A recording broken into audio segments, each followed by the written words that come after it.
Hey everyone, it's Amy Lynn Durham, and you're listening to Create Magic at Work. Create Magic at Work is on a mission to equip senior leaders with tools they need to be a true servant leader and actually understand what that means. Improve employee engagement, retain top talent, and transform your workplace culture to have less stress and drama. So let's start making magic. Hi, everyone. Welcome to another episode of Create Magic at Work. Today, I have a very special guest. His name's Jon Dwoskin. He's a business coach and author, a speaker, and a fellow podcaster, although he's much braver than I because he goes live with his podcast often. Jon helps successful business people get unstuck and grow their business. Jon, thanks for being on Create Magic at Work. Thanks for being here today. Thank you for having me, Amy. I appreciate it. Yeah. Can we start off just expanding on what I just said and tell the audience a little bit more about yourself? I'm a business coach. I work with solopreneurs to Fortune companies and everything in between. I work with leaders and owners, C-level execs, managers, and salespeople to get them unstuck and help them grow in whatever areas they need the most growth. So everything I do is custom to the individual or the individual group, whether I'm doing a keynote, whether I'm doing an offsite, whether I'm doing a YPO out, 2-day thing, or working with one-on-one clients. It doesn't matter. Everything I do is very custom to not only what the person wants and where they want to go, but where they are and how I can get them to their next step, and then do that consistently over and over and over again. So just to kind of put some context around it, my typical client is somebody who, we do a 3-hour deep dive, and then we do 15 minutes a week or 30 minutes every other week, sometimes an hour, 45 minutes to an hour every week for some clients, or, some variation thereof. But it's to make sure that we're setting the stage for ideas, refining vision, building business plans, figuring out whatever their stuck is, and then getting to the root of it, rewinding to the roots. And I can give them immediate tools to implement immediately to get them and their team unstuck. So if you have leaders or companies reaching out to you that feel stuck, what are some of the common things they're stuck with? They have a hard time influencing their people, especially in today's post-COVID world. Okay. And they're not really clear communicators. And so they need to work on what communication looks like and sounds like in today's world. They're not able to figure out how to grow their brand online or internally, right? So they don't know how to manage those, or the companies for that matter. A lot of their managers are people who were promoted because they were good at their job, but don't know how to manage people. And so they're seeing a lot of stuckness because managers don't know how to manage the people under them. So the message continually is getting diluted. And then the people under the managers are poorly managed, so they're not evolving to the extent that they possibly could.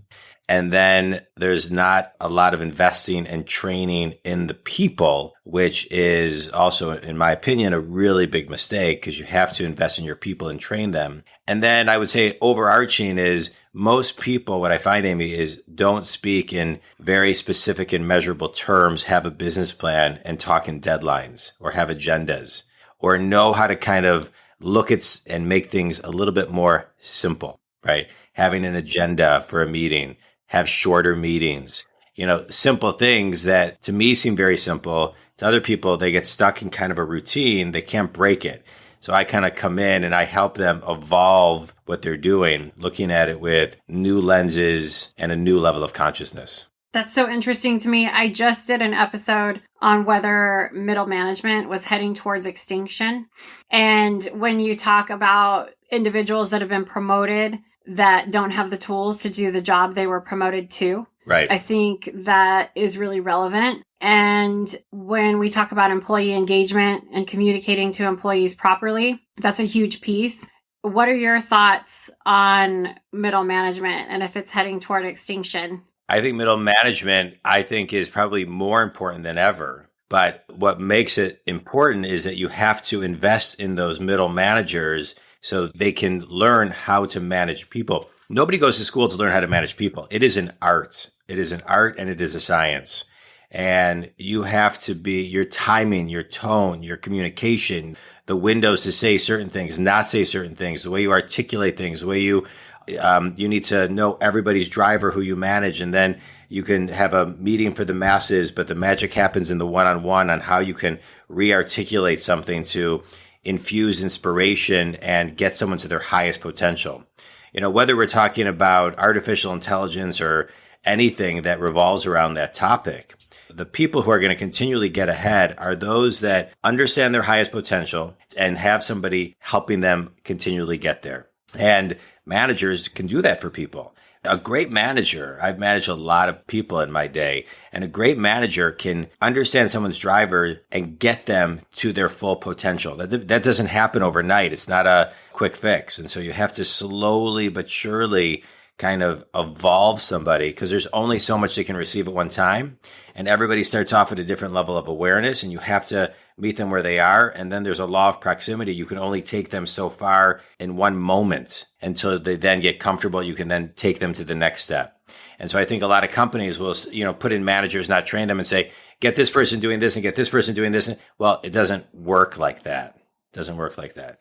You're talking about what I passionately feel too is transitioning them from being a taskmaster to a real coach. Correct. And someone that can work with the skills of EQ and SQ. Like I talk about all the time on Create Magic at Work, emotional intelligence, spiritual intelligence, because a computer can't replace that. Correct. There's a huge spot for them. And then like you talked about investment and training, right? I think companies need to be conscious of where the training money is going.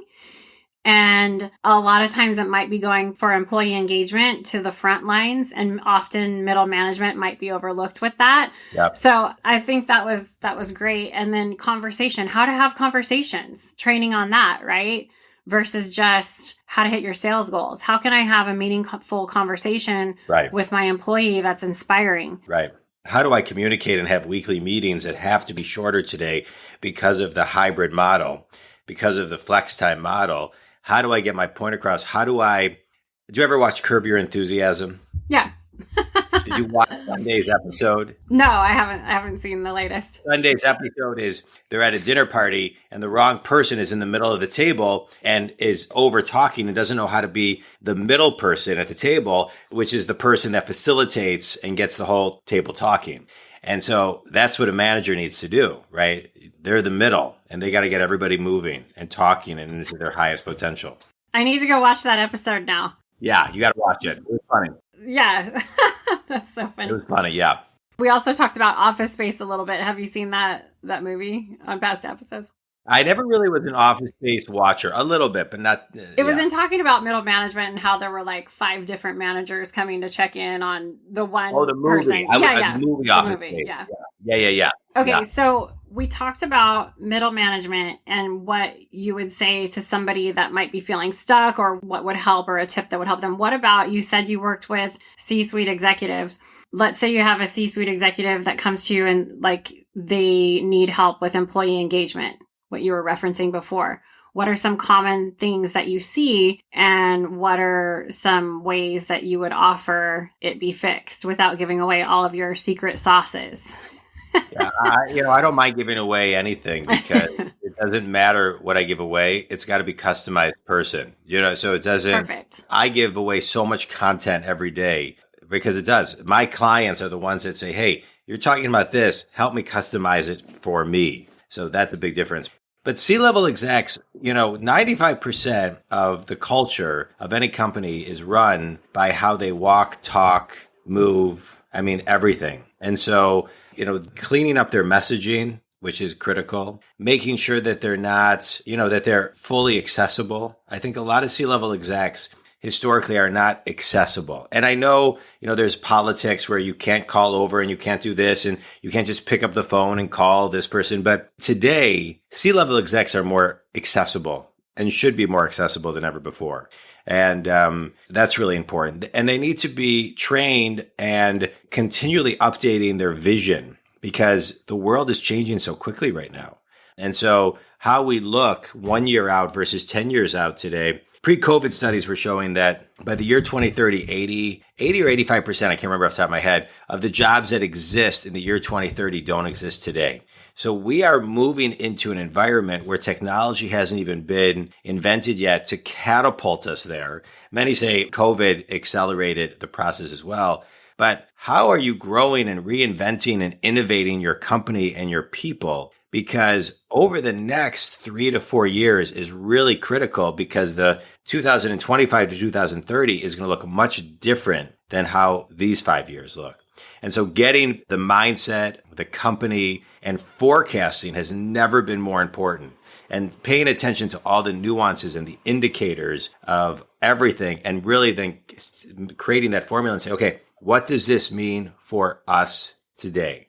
And then making decisions, moving a company forward based on where the world is going. Because it's not like name any year before 1980 where it's like, 10, 20 years for something to kind of evolve and move at a fast pace. Today, you can start a multi-billion-dollar business in less than 3 years. And it can leapfrog an already successful business. We saw it in the .com world with Amazon and Borders and Netflix and Blockbuster. We saw it all. And so it's going to happen again. And this time it's going to be the millennials and the Gen X's who are coming up with these ideas, sitting back and saying, there's a better model where we can still make a ton of money, be more conscious to the universe, and have more work-life balance than working 80 to 100 hours a week. We see it in how technology is right now. Think about it. We can buy a piece of software for, $100 or $200 a year that 10 years ago would have probably been $10,000. Yeah. And we can run an entire business, right, off of it. Yeah. Yeah. Oh, I'm so grateful for technological advances. It enabled me to leave my corporate executive job and start my own company. Yeah. Right? As like what you said, a solopreneur. So for sure, it definitely has its positives. I'm curious what you think about, because you talked about where companies need to plan, how they need to forecast. Right now, as we're recording this, at least, and I don't know if it's like where you are, but here in California, there's now hiring signs everywhere. Yeah. And the Great Resignation is all over as a hashtag in our LinkedIn feeds and everything like that. I want to hear your take on it and what you think leaders can do and why you think it's happening. Well, let's start with what people can do. I've always been a fan. Mm-hmm. I actually write about this in my book, which can be downloaded for free on my website, The Think Big Movement, that you should always be recruiting. I call it ABR, because companies should always be recruiting to find the best talent, because it takes a long time to find great talent. And so today, more importantly than ever, companies need to be in alignment with their values. They need to walk their talk. They need to make people feel connected to a company. They need to make people feel like they matter, because people are leaving because they're feeling disconnected, because companies have values on their walls and don't practice what they preach.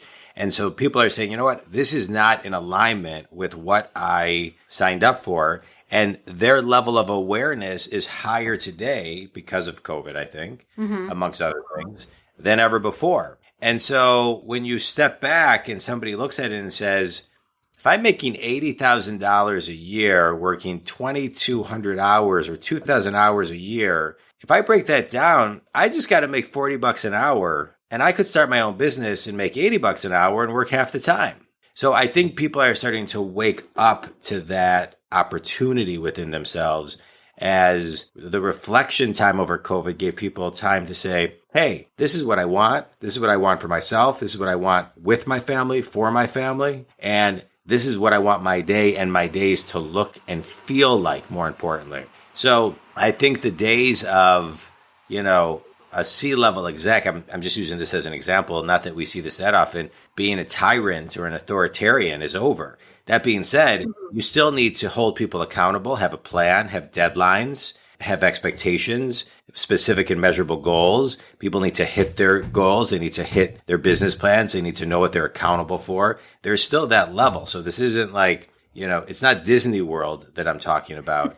But, it's important, and people need more structure and accountability today, because if they're working from home, they need that structure and accountability. And so I just wanted to highlight that. What was the other part of the question? I don't know. You got my brain thinking on all new questions now.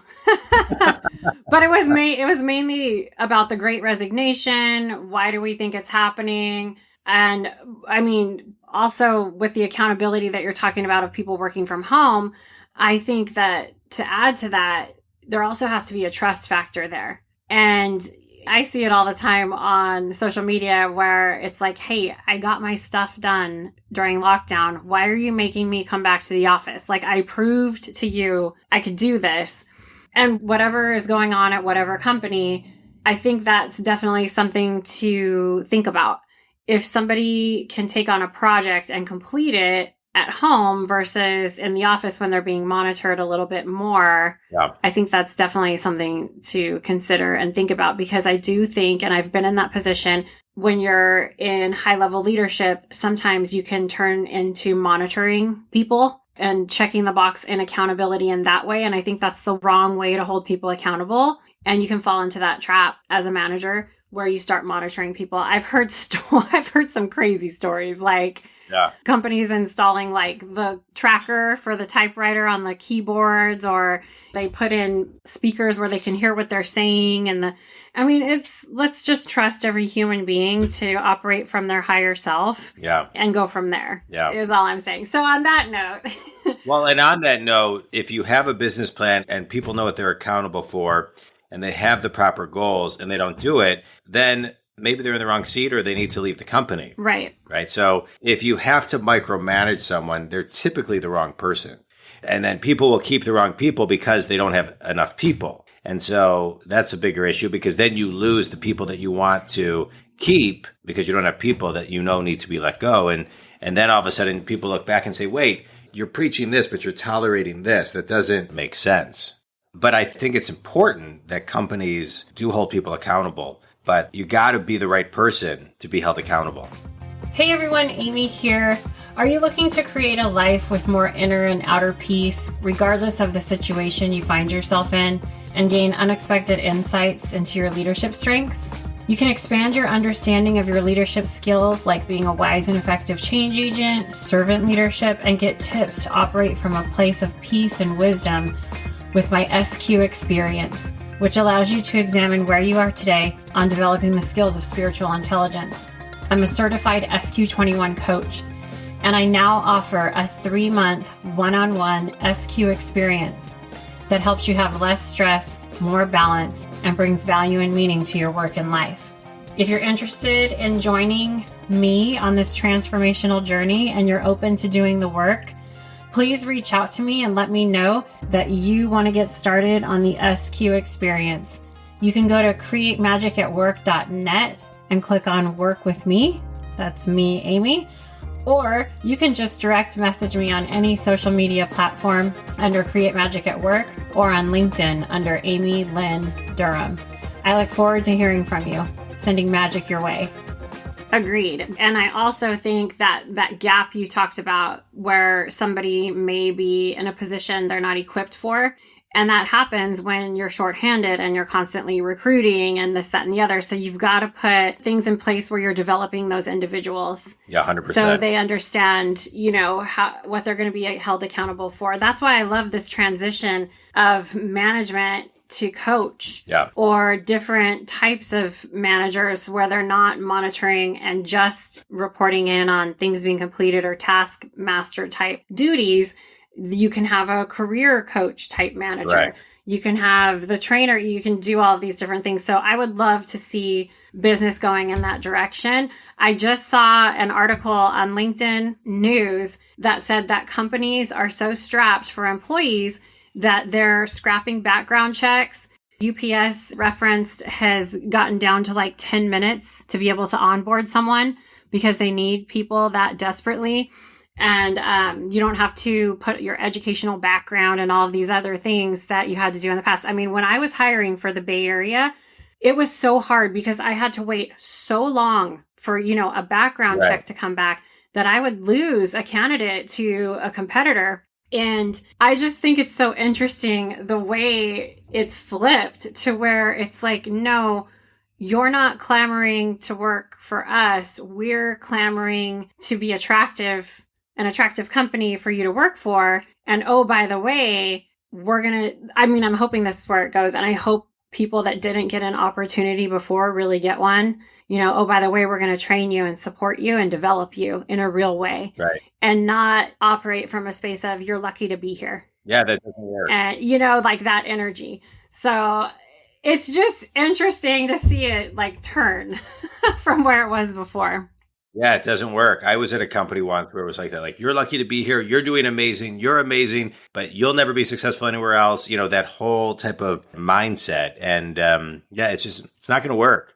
People are too empowered today. If a manager can empower and inspire someone, listen to them, dive in real time and say, okay, here's where you can grow. Here's a talking point. Here's a question. Here's a new way of thinking. Here's a new idea. You said this. Now let's elevate that, which you're not seeing. It's hidden in plain sight to me, right? As a coach, this is what I do, right? I can see things hidden in plain sight that people can't see. They say something. I say, wait, stop. Let's dive into that because that's where the magic is. And then I can productize and build something for them that they didn't think was anything. And they have a hard time, I think, sometimes seeing their unique ability, seeing their gifts, seeing their highest potential. A great manager will evolve that person and raise them up to their highest potential. And a poor manager will see the potential and do nothing. One, because they don't want that person to outshine them. Two, because they don't know how to do it. They don't know how to do it. So what is your definition of servant leadership? Being of service. Right? Surrendering to the universe and surrendering to the moments, allowing yourself to be a vessel, egoless and selfless to really help bring the best out of someone and help them get to their next step of their highest potential. I love that. Moving forward on their journey. Yeah, that's it. That's why it's like, you talked about secret sauce. Like to me, I have a very abundant mindset. I give as much information as I can out. I'm doing 20 videos every single day of content and blog because my clients are the ones who see all of that and say, thanks for telling us what to do, but now I need to know how to do it for me, for my people, for my team, right? Because anybody, no offense to me, can say what I'm saying, right? But the proof is in the pudding when you get someone and you can say, okay, tell me where you're stuck. And they say this and I say, oh, well, this is where you're really stuck, right? And that's where my special gift is, right? That's where my potential is. And then being able to really evolve at a very high level, high consciousness. That's why I don't mind giving all the simple stuff away because the difficult stuff is in the one-on-one where people can surrender and I can really do my work. That's really cool. Yeah. Yeah. Just when we met last week, you were so forgiving because I no-showed on accident to you. I had a calendar mix-up, as we all have at some point, and you were so gracious about it. And then at the end of our conversation, you said, what can I do for you? How can I help you? And that just anytime somebody operates from that space, they're just going to be living in a much more peaceful, abundant way. Yeah. But I always look at it like I think this is what we're talking about. I grew up in a house where there was a ton of laughter, a ton of love, a ton of everything, but there was also a ton of anger. My parents, my grandparents, there was this like lineage of like holding grudges and being angry and never forgiving someone. Not the internal roots of the family, but just whomever wronged someone, right? Like I remember my grandpa, who was the greatest, such a huge mentor to mine, I hate such and such because 50 years ago, nothing, right? And so I really set myself on a journey to kind of break that lineage. I'm far from perfect, but break that lineage. And I always kind of look at things like, so you had a mix up in your calendar and whatever, our interview didn't work out. But had I gotten mad and sent you, an email, then I would have missed so many opportunities. One of learning more about SQ, one of the assessment tests, being on your podcast. I mean, there's so much missed in anger. Oh, I love that example. Yeah. Awesome.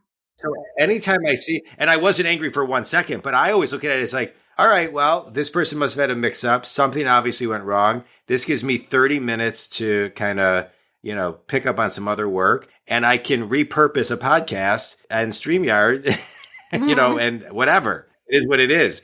And so I always do my best to kind of fall in the, all right, the universe had a reason that it wasn't supposed to happen. Yeah. And that's actually skill 16 in SQ, which is practicing seeking guidance from your higher self. Yeah. And having your ego kind of take a back seat. And you just sort of demonstrated it flawlessly. So thanks. I haven't gotten to that page in the book yet. Yeah. So every podcast interview I do, I pull a journal prompt card for my guest, and it's a message for them from the universe. It's a deck of 33 cards I authored for workplace and for your career. And each card has an affirmation and a couple of questions that you can answer. And whatever message we get right now, it's for you and it's for the listeners. Okay. So no matter when you're listening to this message is for you. So here's my deck of 33 cards. And this card's been jumping out. So I just every episode, I always go, oh my gosh. So today's message is inspiring others. Oh, that's weird. Which is so the energy of what we were talking about. The affirmation is, I make it a point to deliver good news in the workplace. So your question, Jon, yes. is there's a couple questions you can kind of pick, but the first question is, what are 3 positive ways we can celebrate the success of others? Well, I'll answer that. 1, don't forget to say thank you. Love it. Right? Sometimes a very simple thank you goes a long way. 2, tell people what you're grateful for about them. And 3, remind people what they do. This is why it's really important to have a vision. Everyone in the company, down to the janitor, somebody who does something in accounting, every piece of the puzzle helps get to the end goal, right? So if a company, let's say that I'm working with, their goal is to bring in $30 billion of X, Y, and Z next year. The person in accounting and the person who's moving some paper around and the person who's ordering pencils and the person who's organizing this, everybody has a piece in accomplishing the vision. And so when you thank someone, remind them in a custom, effective way with empathy on how everything they do makes a big difference, to the big vision of what the company's trying to accomplish. I love that. People start to feel disconnected. And so when I go into companies, whether it's a solopreneur or a fortune company, anything in between, our people just aren't feeling connected. I say, well, do you have a vision? Kind of. Well, how clear is it? Not real clear. All right, well, if it's not clear for you and you run the company or own the company, how is it going to be clear for anybody who works in the company? Oh, that's a good point. And if it's not clear to them, how are they outselling the company and the message? Oh, that makes sense. So think about how diluted that is to the customer with a proposal in their hand. They can't really define specifically on what you really need them to do. So the energy is completely out of alignment. Mm-hmm. That type of stuff is really, really way more important than people think. So sometimes CEOs will say, what can I do to kind of help turn my company around? Let's just say the company has 100 people. I'll say, well, call every person in the company and ask them. Yeah. Oh, but that'll take too much time. I don't have time. And then I don't want them calling me. Well, of the 100 people you call, how many people are going to take advantage of really calling you? 1 or 2, right? Most people will be scared to recall, even though you promote accessibility. And what if one person calls you with one of the best ideas that turns into a multi-billion-dollar idea? So what are you going to spend? You're going to spend $400,000 with a marketing company to figure out what the customer wants, when if you just called 50 customers, talked to 100 people in your company, you'd get the answer. Then you just need somebody like me or you, Amy, to dissect what that information really means to get to the bedrock root of it. And then you hire a company to help you with what you already have in front of you. Mm-hmm. A couple of things you just really hit on for SQ and the being a wise, on LinkedIn, a lot of people say they're change agents. Correct. Right. And you just described what being a wise and effective change agent is. Right. Rather than jumping to a quick fix, let me just hire a marketing company and throw some money at this. No, why don't you call every person? So that is not jumping to the quick fix and going to the root of the problem. It also is quantum leadership, where you're getting everybody's feedback to make a decision as a leader. So really powerful stuff. Thank you for sharing that. And it was really cool. We got inspiring others on here. And I love how you dialed it down to because we talked about how can we celebrate the success of others.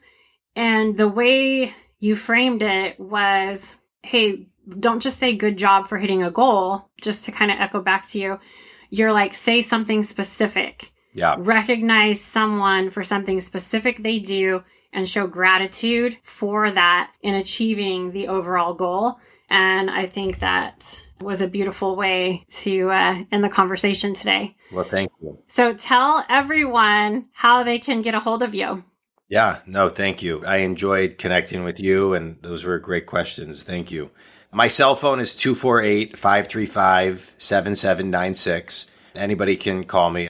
I return all my own calls and run my own calendar. I have 8 virtual assistants that do everything else, but that is really important to me. So, I love that. Or you can go to my website, jondwoskin.com, JONDWOSKIN.com, jondwoskin.com. It has all my information. It has my podcast, my social platforms. My podcast is Think Business with Jon Dwoskin. And, I have blogs. You can download my ebook for free. On my website, you can, follow me on social. I update it with business tips every day. Or you can email me, Jon, Jon, at jondwoskin.com. Awesome. Thank you so much. Thanks for all the tips you shared for the listeners. And I know we brought some magic to everyone today. So thank you for being on the show. Thanks, Amy. I appreciate it. Thanks for having me. Hey everyone, it's Amy here. Thank you for listening to the latest episode of Create Magic at Work. And please come back often and subscribe, rate, and review the podcast.